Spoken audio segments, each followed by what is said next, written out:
राधे राधे हरि भक्तों, आज हम आपके लिए मकर संक्रांति की पंडित प्रदीप मिश्रा जी के श्रीमुख द्वारा कथा लेकर आए हैं। आप ध्यान पूर्वक सुने और अपने प्रियजनों व मित्रों में ज़्यादा से ज़्यादा शेयर करें, जिससे हर एक प्रत्येक महिला इस कथा को सुनकर पुण्य प्राप्त करें तथा पंडित प्रदीप मिश्रा जी द्वारा बताए गए उपायों को फॉलो करें और अपने जीवन में खुशियां ला सकें।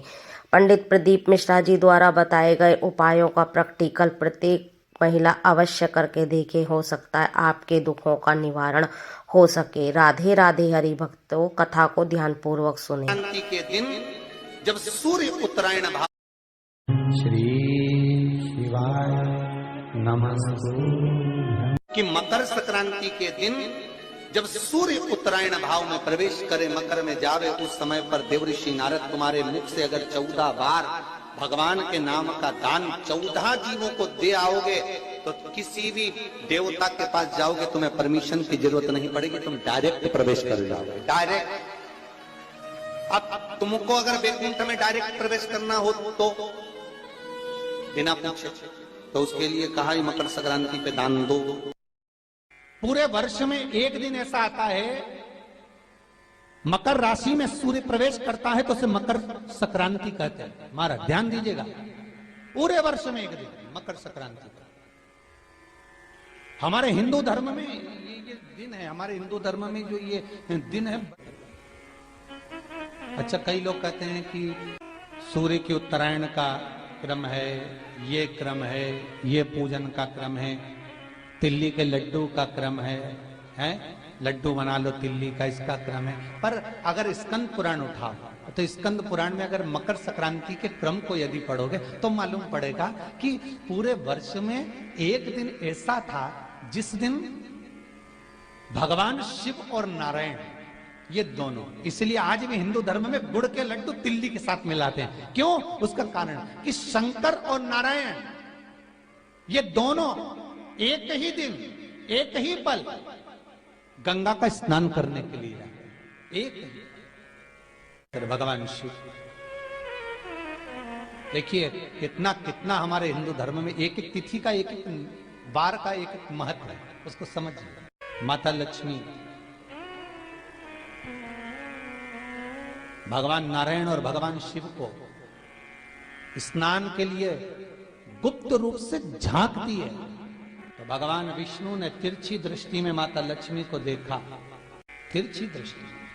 तो माता लक्ष्मी को देखकर भगवान विष्णु शिव जी को देखे तो शंकर भगवान ने कहा, नारायण हमने देख लिया, महारानी लक्ष्मी झांक रही है, हमने वर दे दिया है। ये दिन नारायण और शिव का दर्शन इस लक्ष्मी ने करा है। पर जो गुप्त लक्ष्मी का दान दे देगा उसके घर में कभी कोई बड़ी बीमारी प्रवेश नहीं करेगी। कैंसर जैसा रोग, किडनी और लीवर का रोग नहीं हो सकता। आज भी नियम है कि मकर संक्रांति के दिन एक लड्डू बनाया जाता है गुड़ और तिल्ली का, उसमें 1 का सिक्का, 2 का सिक्का या कोई लक्ष्मी उसमें फंसा दी जाती है और लड्डू को पैक कर कर किसी मंदिर में दान दे दिया जाता है। उसको कहते हैं गुप्त लक्ष्मी, जिससे घर में कोई बड़ी बीमारी प्रवेश न हो। वो केवल मकर संक्रांति को ही होता है। मकर संक्रांति का जो दिवस है वो कोई साधारण नहीं। आप लोग दान करते हो मकर संक्रांति में? कितनी चीजें दान करते हो? मकर संक्रांति का जो दिवस है वो कोई साधारण नहीं। आप लोग दान करते हो मकर संक्रांति में? कितनी चीजें दान करते हो? और सुहागन माताओं को देते हो ना? क्या देते, कितने देते हो? 13, 14 कितने हैं? 14। कौन से पुराण में लिखा है कि 14 चीज देना चाहिए? अरे बोलते जाओ जरा जल्दी जल्दी, बड़ी मुश्किल से तो पकड़ाई में आते हो तुम शिवरी नारायण वालों। 14 चीजें दान देना है। किस पुराण में लिखा है? कोई तुमसे पूछ सकता है तो महाराज आप कह सकते हो अग्नि पुराण में वर्णन आता है। कौन से पुराण में लिखा है? अग्नि पुराण में लिखा। देवऋषि नारद भगवान विष्णु के पास जाकर पूछते हैं, नारायण कृपा करिए। भगवान विष्णु ने पूछा, क्या बात है, बोलिए देवऋषि नारद क्या चाहते, चाहते क्या हो वो बताओ। महाराज हमें इतना सा बता दो, शिव जी के यहां जाते हैं तो पहले उनके द्वारपाल से पूछना पड़ता है अंदर जाने के लिए। ब्रह्मा जी के यहाँ जाते हैं तो ब्रह्मा जी के द्वारपाल से पूछना पड़ता है, इंद्र के यहाँ जाते हैं तो इंद्र के द्वारपाल से पूछना पड़ता है।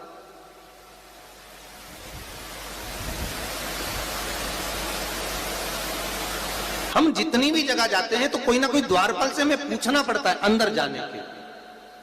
भगवान देवऋषि नारद कह रहे हैं, नारायण से कुछ ऐसी कृपा कर दो कि हमें किसी से आज्ञा लेना ही नहीं पड़े। भगवान विष्णु तो उनकी बात को बस थोड़ा सा सुने और अंदर चले गए। नारद जी को लगा हमारा तो कोई जवाब ही नहीं दिया। नारद जी वहीं पर टिक गए, खड़े रहे, नाम जाप करते रहे। विष्णु वापिस आए और देवऋषि नारद से कहा एक काम करो, जब सूर्य मकर में प्रवेश करते हुए उत्तरायण की ओर जावे, उस घड़ी उस पल में देवऋषि नारद तुम 14 बार भगवान के नाम का, शिव नाम का दान दे दीजिए। भगवान नारायण के नाम का, राम नाम का, कृष्ण नाम का दान दे दीजिए। अब देखो यहां पर यह नहीं लिखा कि प्लास्टिक का डब्बा दो, समझ लेना जी हो अच्छे से, कि लोगों ने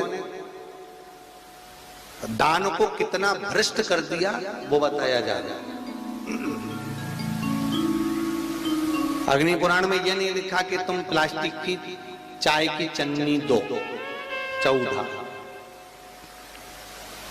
बाल्टी दो 14, या प्लास्टिक का डब्बा दो 14 है। यहां पर यह नहीं लिखा है कुछ भी हो। यहां क्या लिखा अग्नि पुराण में कि मकर संक्रांति के दिन जब सूर्य उत्तरायण भाव में प्रवेश करे, मकर में जावे, उस समय पर देवऋषि नारद तुम्हारे मुख से अगर 14 बार भगवान के नाम का दान 14 जीवों को दे आओगे तो किसी भी देवता के पास जाओगे, तुम्हें परमिशन की जरूरत नहीं पड़ेगी, तुम डायरेक्ट प्रवेश कर जाओगे, डायरेक्ट। अब तुमको अगर वैकुंठ में डायरेक्ट प्रवेश करना हो तो बिना पूछे, तो उसके लिए कहा ही मकर संक्रांति पे दान दो। तो किस चीज का दान देना है हमारा? प्लास्टिक का डब्बा नहीं, बाल्टी नहीं, चन्नी नहीं, फिर किस चीज का नाम? तो कहा अगर देवर्षि नारद आप दान दे रहे हो तो 14 नाम का दान दीजिए, 14 जीवों को नाम का दान दे दो, भगवान के नाम का भजन करो। और अगर संसार के लोग दान दे तो किस चीज का? तो के अन्न से बड़ा कोई दान, अन्न से बड़ा कोई दान नहीं। और फिर बेटे ने दूसरा घर का निर्माण करा था। एक घर था कुंभ, फिर इस कुंभ घर में आग लगी थी, तब दूसरा घर बना था मकर। फिर मकर घर में भगवान सूर्य नारायण आए, उनका आदर हुआ, तब जाकर ये मकर संक्रांति हुई। कोई ऐसी हो गई क्या मकर संक्रांति? मकर संक्रांति का मतलब क्या है? क्यों कहते हैं कि ये 13-14 चीजें आप लोग बांटते हो ना, तो किसको बांटते हो? तुमसे छोटी उम्र वाले को बांटोगे? सास क्या बहू को देगी सामान? सास बहू को देती है क्या सामान? नहीं। बहू किसको देती है? सास को। बहू किसको देती है? जेठानी को। बहू सामान किसको देती है? ननन को। बहू सामान किसको देती है? कोई मोहल्ले में कोई बड़ी उम्र की कोई बहुएं हो, बड़ी उम्र के जो लोग हों, सौभाग्यवती नारी हो, उसको ये 13-14 चीजें दी जाती है।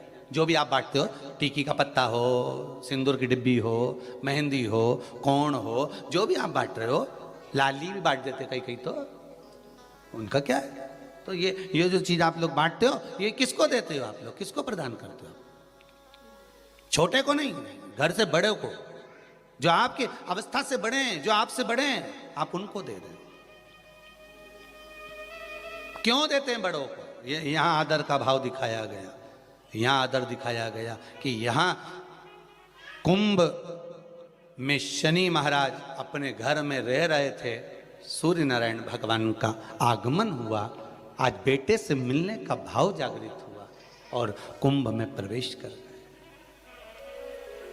जैसे ही घर में प्रवेश करे, अब घर में प्रवेश करे तो आदर का भाव होना चाहिए था महाराज, आदर का भाव प्रकट होना चाहिए था। अभी कथा में कहा था, कोई घर का बड़ा आए, बुजुर्ग आए, आदरणीय आए, सम्माननीय आए, आपके पास में कितनी भी दौलत हो, कितनी भी संपदा हो, कितना भी धन हो, कितना भी वैभव हो, आप कितनी भी अच्छी कंपनी में जॉब कर रहे हो, आप कितनी भी अच्छी जगह पर पोस्ट पर बैठे हुए हो, आप कितनी भी अच्छी नौकरी कर रहे हो, चाहे आपके पास में बड़े से बड़ा पद क्यों ना हो, पर आपके भीतर बड़ों के पीछे, बड़ों के प्रति सम्मान भाव उत्पन्न होना चाहिए। सम्मान का भाव, एक आदर का भाव, आज सम्मान का भाव प्रकट करिए, आदर का भाव प्रकट। 2 दिवस तक संपूर्ण भारत की भूमि पर, संपूर्ण विश्व में मकर संक्रांति महोत्सव मनाया जाएगा। अपने अपने घरों में रहकर लोग इस पावन उत्सव को खिचड़ी, लड्डू, तिल का, गुड़ और कुछ दान, और उसमें भी सबसे मूल दान है भगवान की भक्ति का दान, अर्थात भगवान के भजन का दान, स्मरण का दान। आप दान करो, मना नहीं है, परंतु ये प्लास्टिक की चाय की चलनी और आटा छानने की चलनी और प्लास्टिक के बर्तन और ये सब चीजें दान करना करो, आपका मन हो तो, हमारे की तरफ से कोई मना नहीं हो, पर सबसे बड़ा दान है भगवान के भक्ति का, भजन का दान, भगवान का भजन का दान। राम नाम, कृष्ण नाम, शिव नाम। प्रयास करिए मकर राशि के अंतर्गत जब सूर्य प्रवेश करे और आप जब मकर का स्नान करें और मकर संक्रांति पर्व का जब आप स्नान करें तो भगवान की अविरल भक्ति आपके भीतर समाहित हो, भगवान की अविरल भक्ति आपको प्राप्त हो, और इस पवित्र भक्ति के बल पर, इस पवित्र भक्ति के बल पर हम भगवान की सुंदर आनंदमय स्वरूप को धारण कर सके। अपने जीवन को सार्थक बनाने का प्रयास करिए, भगवान की भक्ति में डूबने का प्रयास करिए, और जितना बन सके उतना भगवान की भक्ति में डूबने का प्रयास करिए। सब बोलिए एक बार जमकर, श्री शिवाय नमस्तुभ्यम। प्रैक्टिकल जरूर करना, कहीं सियोर वाला महाराज झूठ तो नहीं बोल रहा। शास्त्रों की बातें हमारे जीवन में हमें सुख प्रदान करे, इसलिए इस भाव का आनंद करते हुए आज की कथा को विराम देते हैं। वीडियो पसंद आई हो तो शेयर करें, लाइक करें, सब्सक्राइब करें। श्री शिवाय नमस्तुभ्यम, हर हर महादेव कमेंट बॉक्स में जरूर लिखें। महादेव आपकी सभी मनोकामनाएं पूर्ण करें। मिलते हैं अगली वीडियो में। श्री राधे, हर हर महादेव। कथा पसंद आए तो चैनल को लाइक, शेयर एंड सब्सक्राइब करें, बेल आइकन को प्रेस करें, जिससे आने वाली प्रत्येक वीडियो की नोटिफिकेशन आपको समय पर मिल सके और हम आपके लिए इसी तरह की वीडियो लाते रहें और हमारा मोटिवेशन होता रहे। राधे राधे, हरि।